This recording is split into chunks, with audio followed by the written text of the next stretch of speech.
গাজীপুর চৌরাস্তায় দৈনিক প্রতিদিনের কাগজ এর প্রতিনিধি সাংবাদিক আসাদুজ্জামান তুহিনকে নৃশংসভাবে হত্যার ঘটনায় জড়িতদের দৃষ্টান্তমূলক শাস্তি ও বিচারের দাবি জানিয়ে মানববন্ধন আয়োজন করেছেন বাংলাদেশ মফস্বল সাংবাদিক সোসাইটি সিলেট বিভাগীয় কমিটি। চিহ্নিত সন্ত্রাসীরা নিহত সাংবাদিক আসাদুজ্জামান তুহিন হত্যাকারীদের বিচারের দাবি জানিয়েছেন।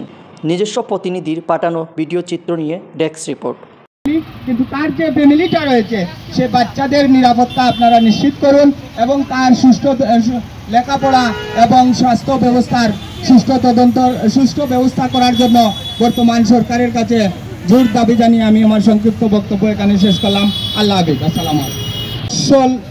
সাংবাদিক সোসাইটির যৌথ উদ্যোগে আজকের এই হত্যার প্রতিবাদে সম্মানিত সভাপতি জালালাবাদ প্রেস ক্লাবের সম্মানিত সভাপতি জনাব শিহাব আহমদ সাহেব, উপস্থিত জালালাবাদ প্রেস ক্লাব এবং মহস্বল সাংবাদিক ফোরামের নেতৃবৃন্দ, আমরা দেশে একটি বিপ্লবের মাধ্যমে একটি স্বাধীন সরকার দেখেছিলাম।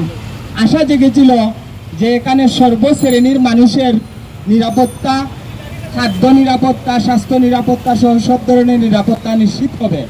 সেই জন্য আমরা একটি ছাত্র জনতার বিপ্লবের মধ্য দিয়ে সাংবাদিক অঙ্গনের বিশেষ ভূমিকায় বিভিন্ন সময় অন্যায়, অবিচার এবং অত্যাচার তুলে ধরে এবং আমরা বিভিন্ন সময় বিভিন্ন জায়গায় আমরা মামলা হামলা এবং ওই যে আমাদেরকে বলে দেওয়া হয় এই নিউজ করবেন না, করলে আপনার পাও হাত কেটে ফেলবো।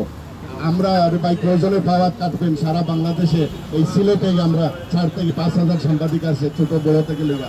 আমি বড় সাংবাদিক বৃন্দর যারা আমাদের সিনিয়র নেতৃবৃন্দ আছেন, আমি তাদের অনুরোধ করব, আমরা যারা ছোট্ট সাংবাদিক রাস্তায় আমরা সব সময় চড়ে বেড়াই ছোট ছোট অন্যায় তুলে ধরার জন্য, আপনারা আমাদেরকে অবহেলা করবেন না।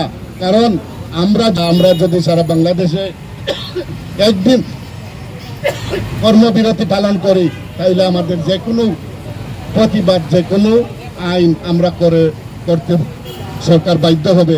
আমি সবাইকে অনুরোধ করব, যদি 24 ঘন্টার মধ্যে আমাদের এই প্রকাশ্য এই বিচারগুলো না হয়, এগুলার কোনো সুরাহা না হয়, তাইলে আমরা সমস্ত ইলেকট্রনিক্স মিডিয়া এবং সারা বাংলাদেশের যত সাংবাদিক আছে আমরা একদিন যদি কর্মবিরতির